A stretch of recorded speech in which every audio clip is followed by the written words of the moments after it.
Last week sazama ukuthi sihlanganise umsebenzi washo ukuthi sibamba phansi. Sakhuluma sathi no namhlanje sizokwenza izinto zenzeka and it's been busy. He's a busy man. Kodwa ukwazile ukuthi enze ithuba lokuthi sihlangane namhlanje live in studio and have a conversation.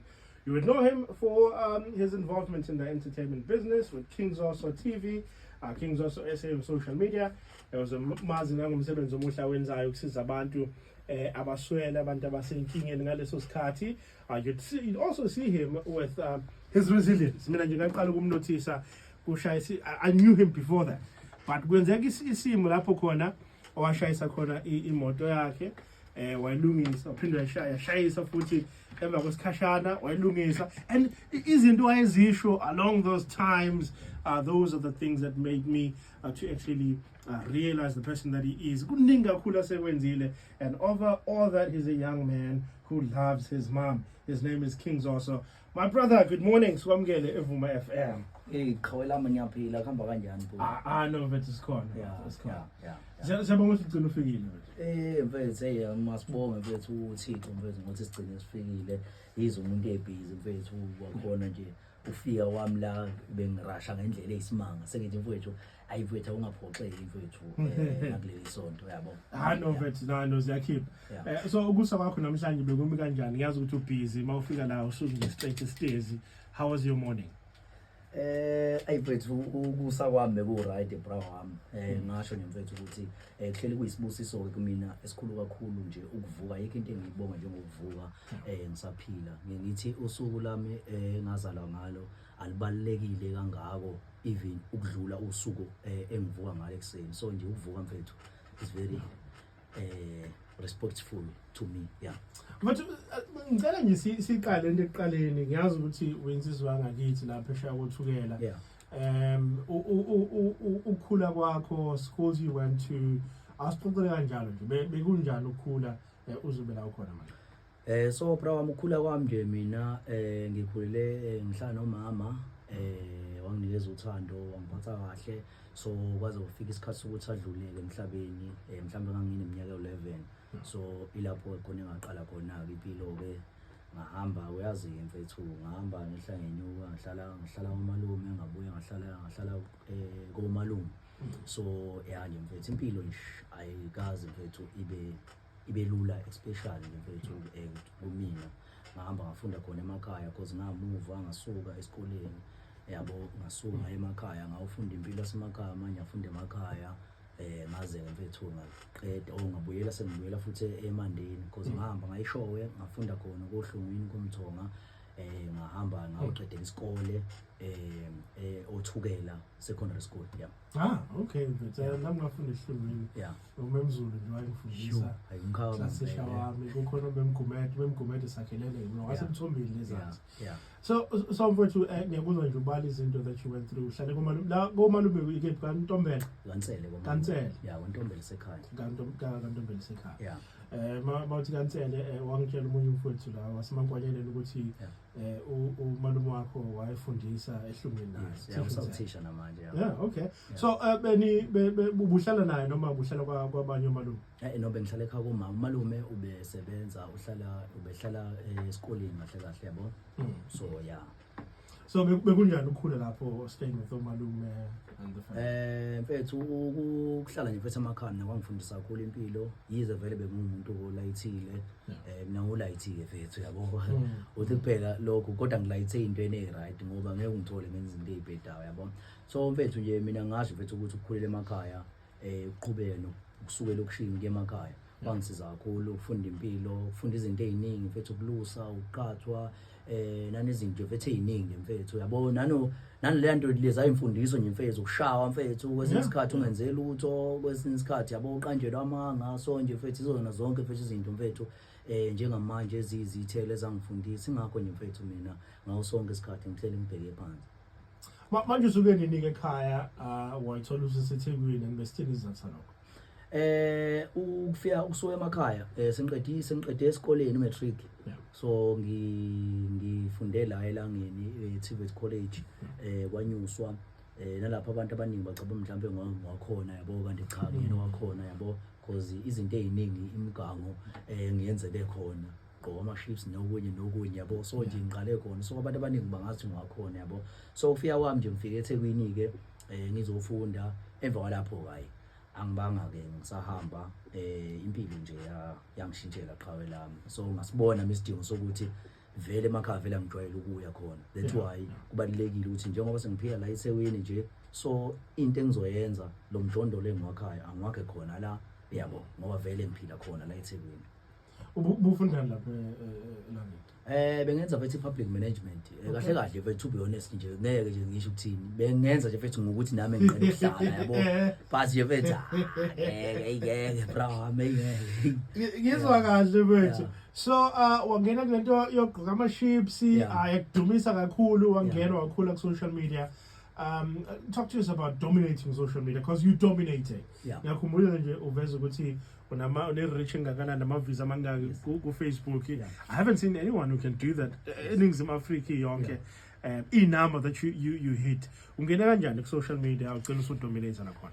Ngicabanga ukuthi mfethu into eyangifaka ku-social media iyona le yama-chips iyona mfethu yama-chips mhlawumbe nje mfethu yabo nje kahle into nje mfethu yangifaka social media too much iyona nje leyo ama-chips mfethu ngaqala gqoka ama-chips ngenza nje entertainment ngenza into eziningi mfethu yabo baqala abantu ukunaka lefana umsangano yabo nje even ngisho abantu engisondele nabo nje mfethu yabo nje baqala nje sebejayile umjide mhlawumbe ekhanda zithi mzala yabo anti uyazi ngiyazi mina ukuthi hayi azithi mzala khona imvulu yakhona yabo so uphanda kanjalo uphanda ngagcine ngiba nenhlanhla ke inkampani yama-chips yagcina isingithinta ngasebenza nayo yakwathi kusanjalo hayi shuthi khona umjidi wayengangifuni-ke lo wayeyimanager so wagcine-ke sengixoshisa-ke wangixoshisa-ke yabo ngixoshwa kanjalo kanti vele ngixoshwa nje vele sengiqalile vele ngigaya imali vele ngo-social media vele yabo so nje wangixosha abantu bayiqala manje le akade vele yabo nje mfethu eyifethu ngeke mfethu yabo nje mfethu impilo yami nje mfethu ayifethu ngeke yaba nje nela kahle kahle ngoba even ngathi sengisebenza khona sengiqashiwe leya nkampani vele ngase ngivele sengenza imali engaphezulu kwale vele ngiyenzayo uyacabanga ngoba nje u200 ngase ngiubhala daily uyacabanga lapha ngangawubhala u200 yabo so ngagcina nje mfethu sengibona nami sengibona ukuthi hayi yabo la ngeke ngiqede unyaka la yabo mfethu. We're joined in the studio by Kings also. You can ask Imbuzo Onayo, 0737099991. You can also go to Facebook at Vuma FM, at Mankinim Gang, at Kings also, SA, Makon Imbuzo Njonao, Malan Impilo Yake, and everything that he has done. Shoot, we expecting you. Adult radio for the young at heart. Kings also, things I think you would say. Izinto engicabanga ukuthi uKings wazuthi mehleli namagenge akho uyazisho. Uzongitshela ke mfethu ukuthi kuyiqiniso noma cha. Noma uyazisho lezi zinto noma cha, ne? Yeah.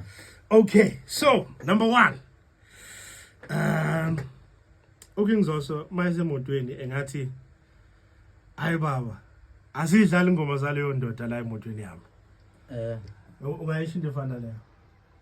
Angisho mfethu ngoba mina mfethu ngilahlahle ngilandela umculo angilandeli umuntu so ayikho into engivimba ukuthi ngilalele ingoma yomculo ithizeni ngoba mhlambe engangifuni yabona noma mhlambe igenge leyo esondelene nami mhlambe engangifuni yabo so asikho isidingo salokho ngiyadlala nje mfethu ingoma ayikho ingoma engayidlali mina mangiyithanda kuphela yes mangiyithanda yabo Okay, so number 2.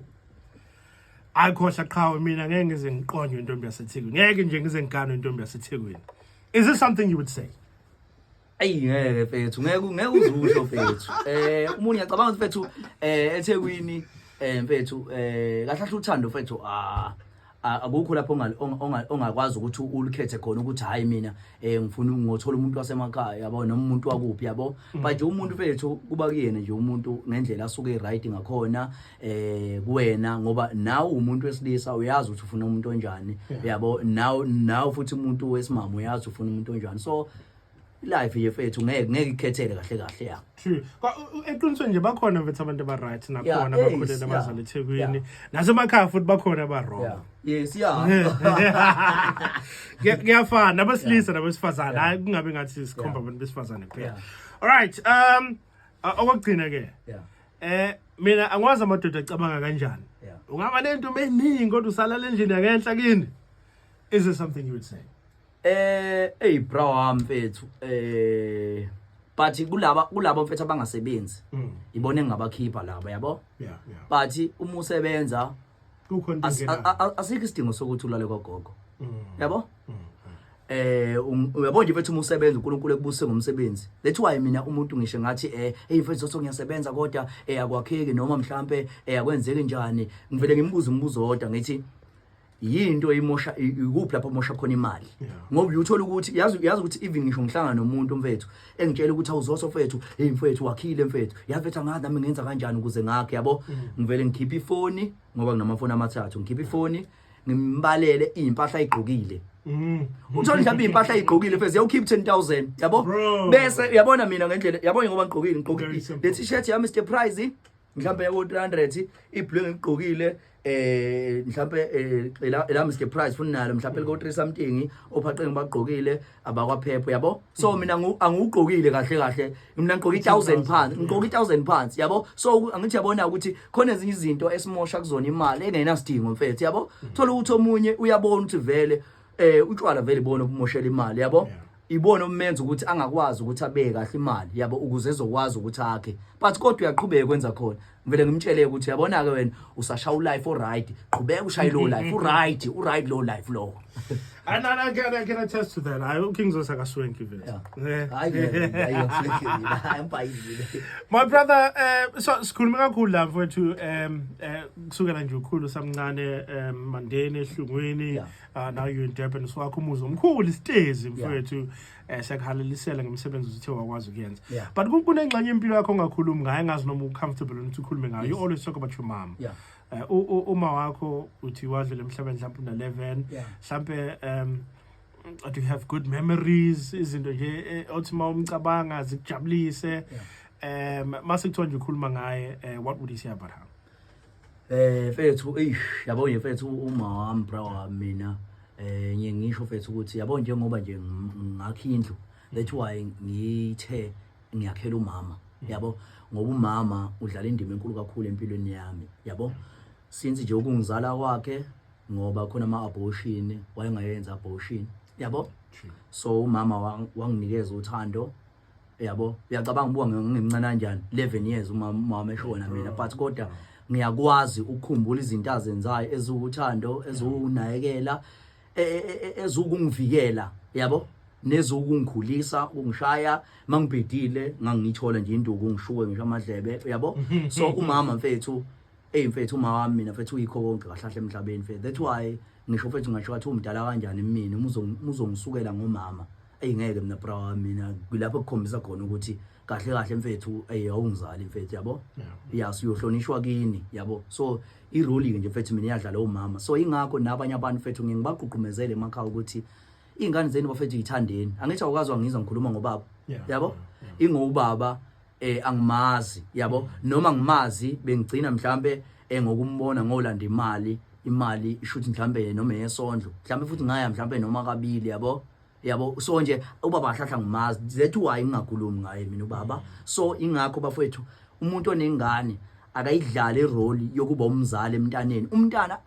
adlebeleke yena kodwa uthashi ingcaba izosala naye umntwana ngisho ngathi uyiphara njengamanje kodwa umudlalile isandla sokuba umzali wena unalo icala wena umzali noma engaba yiphara enzeni ntshontshe enzeni eboshwe kodwa wena usukuyidlalile indima ngisho naye uthashi ushawa uyena uthashi ukuthi mfethu kodwa khona ngidlebelekile kanjena kodwa khona umama mfethu ayikho into angaze ngenzele yona ngoba kubuhlungu mfethu ukuthi uthola ukuthi umzali uyaphila but kodwa ayikho indima ayidlalile kuwena ngisho usenkingeni yabo wena uphika ngokuthi hayi vele mfethu ayikho vele umzali into angikhombisa yona emhlabeni yabo so bafethu ilokho nje mfethu engaqhuqumezela mina yes be there man ukuthi ukhulube njani ngisho ukuthi ukhulube njengombeja kusho lutho mfethu nemibuzo emibili ne leading from what you just said one uma ucabanga umama wakho lapha ekhona uzizwa kanjani ngawe two ngabe likhona nigebe elikhona empilweni yakho ngenxa yokungabikho kababa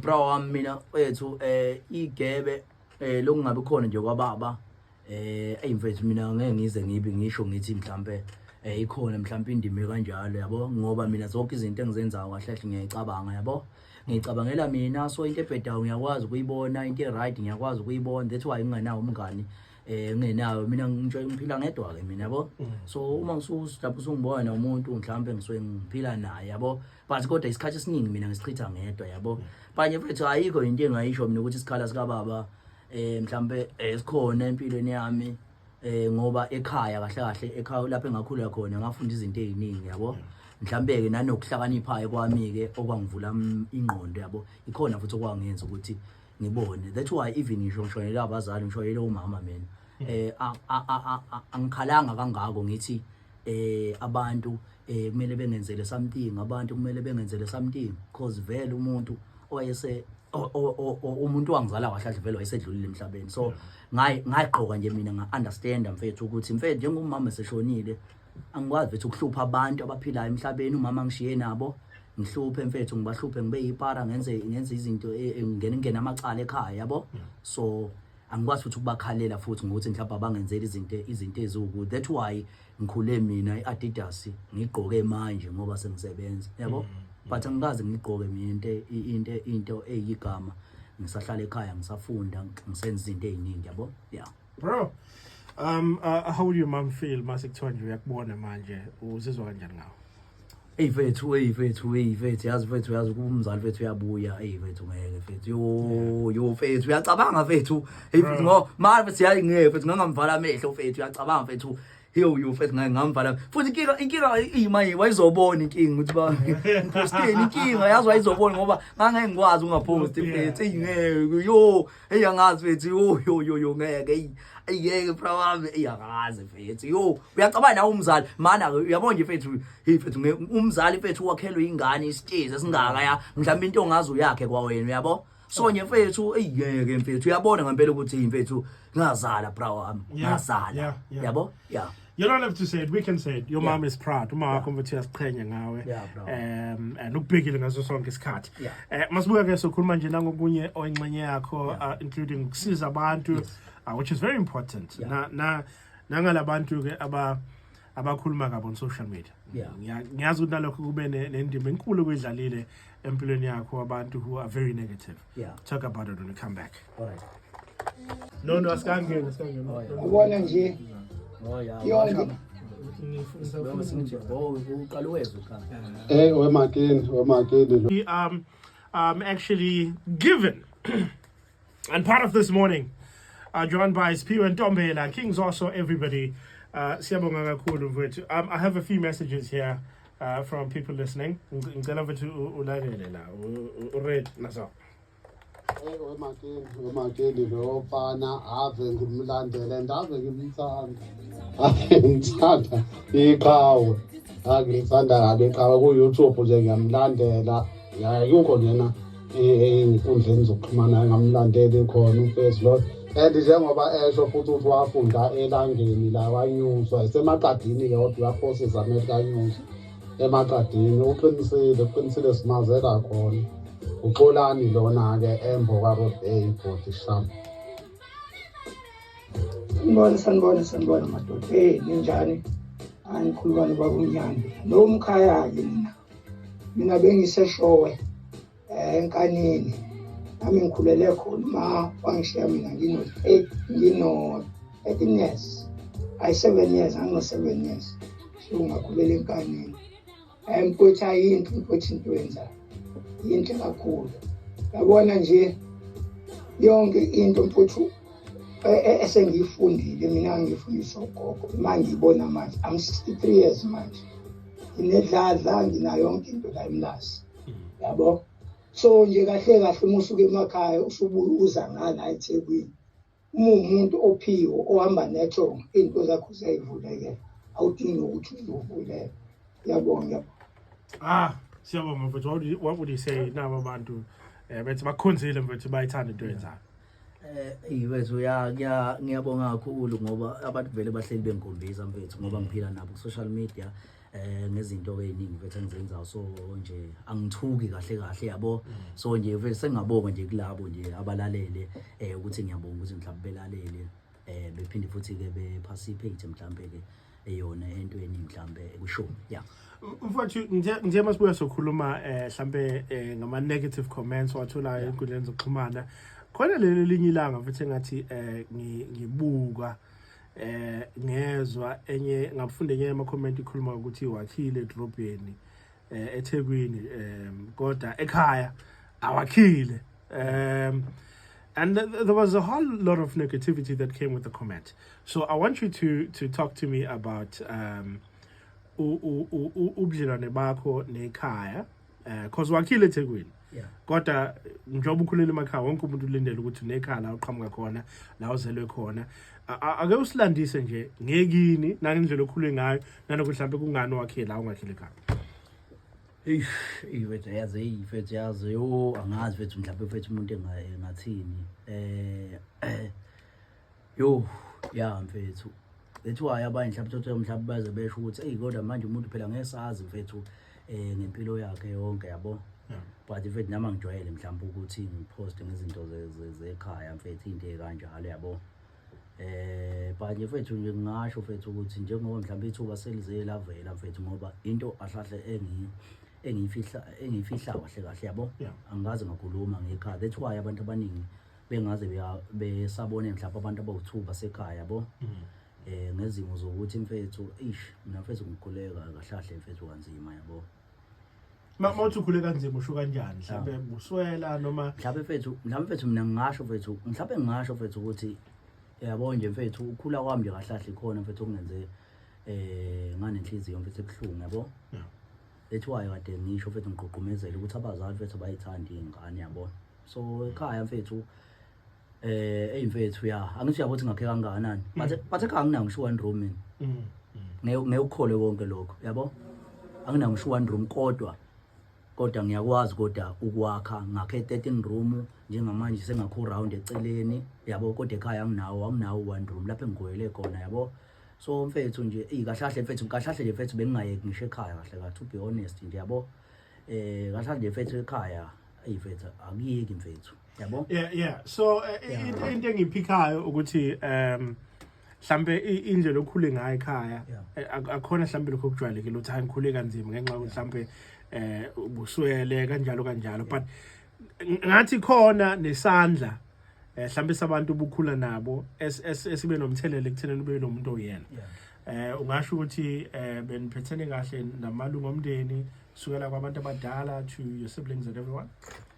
Mfethu yabo nje mfethu njengoba ngisho mfethu ukuthi ekhaya mfethu kahlahle kuze kube manje ahlahle to be honest mfethu mhlawumbe mfethu angikwazi yazi mangena namhlanje mfethu ngakusasa ngiyabuya noma ngiye manje ngibuye manje yabo so nje mfethu akuhlaleki mfethu ekhaya mina to be honest mfethu ngeke ungithole ngihleli nje ekhaya isonto lonke ngisho kwathiwa mhlawumbe ngifree kanjani yabo but ngincamela khona mfethu uyihlayele stairs ngiyihlayelele mfethu ngedwa even ngisho ngingakakhe yabo bengincamela khona mfethu ukuhlalela eThekwini yabo but mfethu yabo nje mfethu khona ba ekhaya khona ugogo nomalume yabo but mina mfethu angikho closed mfethu nabantu nje mfethu even basekhaya mfethu yabo bunjani umhlangano bakho nogogo nomalume mfethu nje ngasho mfethu ukuthi anginawo ubudlelana kahle mina mfethu nabantu basekhaya obuqinile yabo mhlawumbe umuntu mhlawumbe enginayo mhlawumbe ubudlelane naye mhlawumbe umalume mhlambe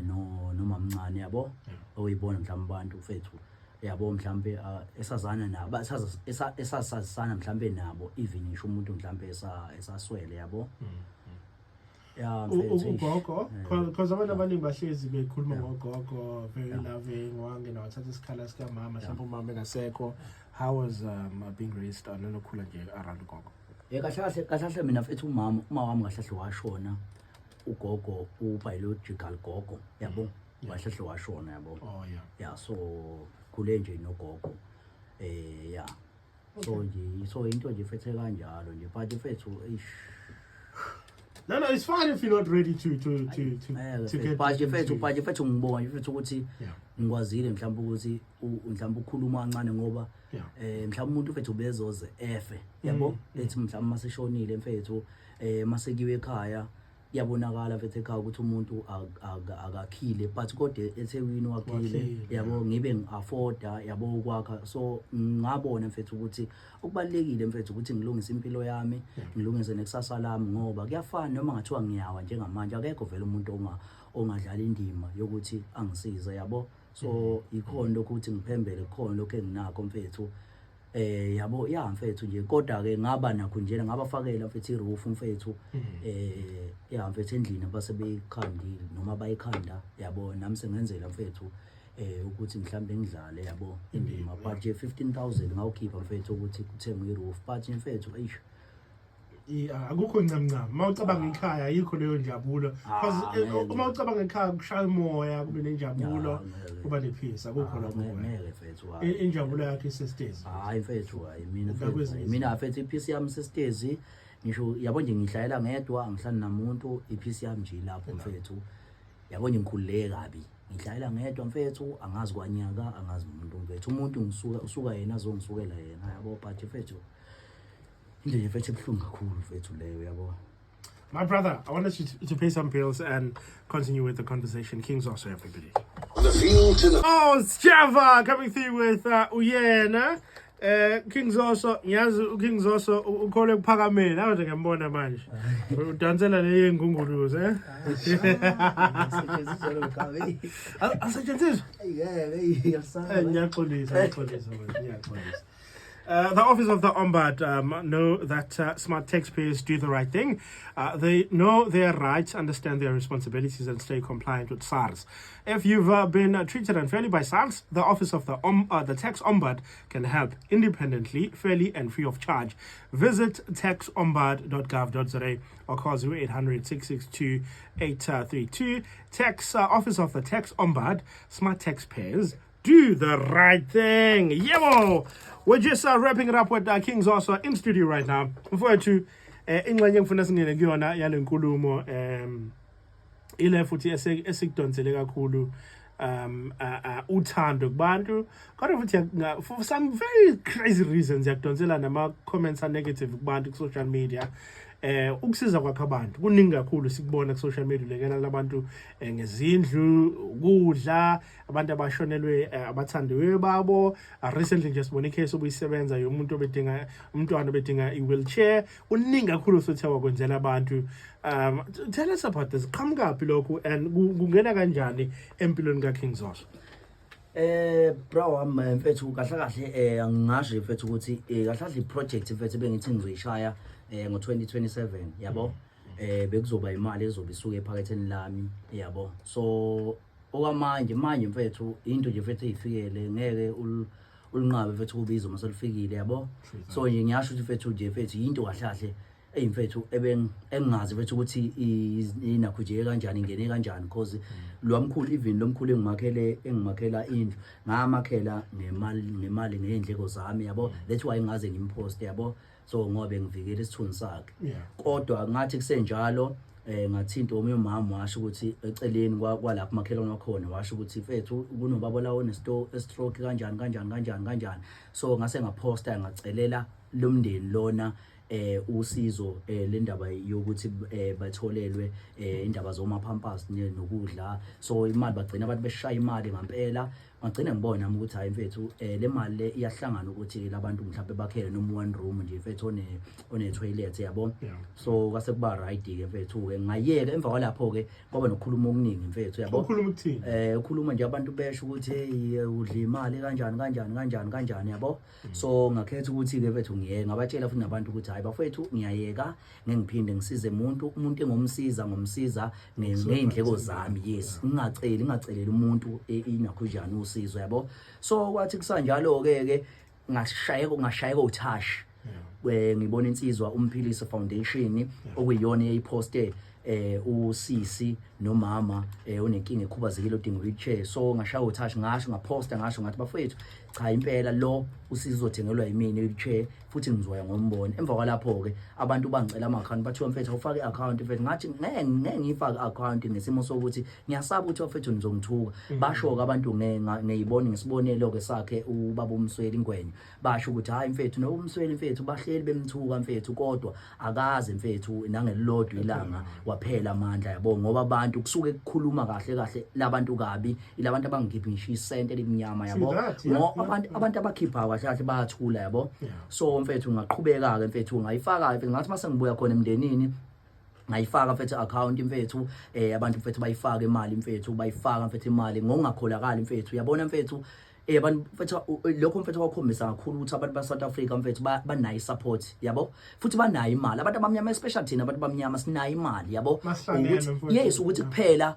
ilento yobuntu mfethu sekwaqhela into yobuntu yabo but kodwa masingabuyisa yona mfethu into yobuntu iningi kakhulu mfethu esingayenza uyacabanga ukuthi kuleyo qala lo amalume owashaya stroke uyacabanga ukuthi a day abantu bashaya 30,000 uyacabanga lo sis lo lengane lo lekhubazekile edinga wheelchair a day futhi a day yes a day bashaya 22,000 abantu kulo omunye ke njengamanje ngemsizayo ngendaba yelento le ngendaba olomndeni lo ushonelwe ubungazi uthatheni uhlanganiseni ubona cabanga ngoba a day abantu bashaye 12,000 uyacabanga a day insuku futhi ilandelana ke cabanga ke yabo brother yeah. I'm going to have to let you go because of time. All right. Ngiyabonga bafu ukuthi uzivakashele namhlanje.